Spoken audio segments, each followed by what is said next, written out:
just got my ice maker and I'm going to unbox it, show you everything that you get with this specific one, and we're gonna put it all together. Okay, so it comes in a nice, fairly compact box, but there is some weight to it for sure. So just keep that in mind. So as we open it up, the top,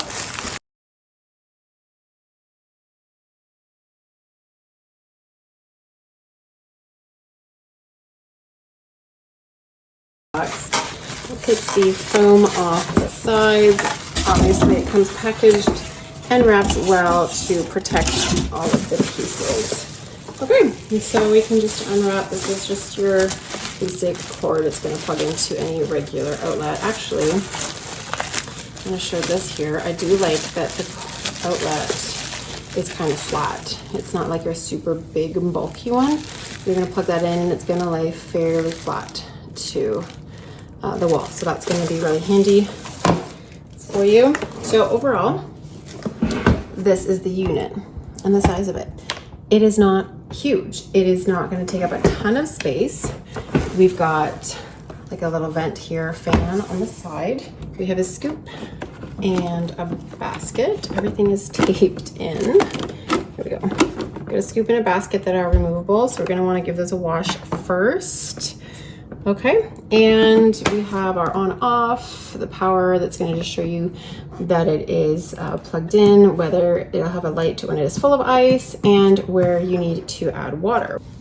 So I want to show you because it took me a little while to find where it went to put the water. So when you read the instructions, it says to open it up, like so, lift the lid, take out the basket and the scoop and everything, and it said to fill the water tank to the level. And I was not understanding that mean back here. I couldn't get anything else open to find the water tank until I looked closely. Can you see the max fill buttons here?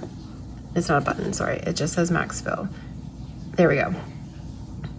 And there's a couple lines and there's a line there.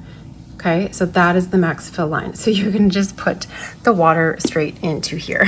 Okay, but what you do need to do is give it a few hours. It says maybe even 24 hours. Just letting it sit upright after traveling, just so that the refrigerant in it can level out and everything works well. So you're gonna wanna just leave it sitting upright for a little bit before you plug it in and start to use it. But then we will. Hope this helped.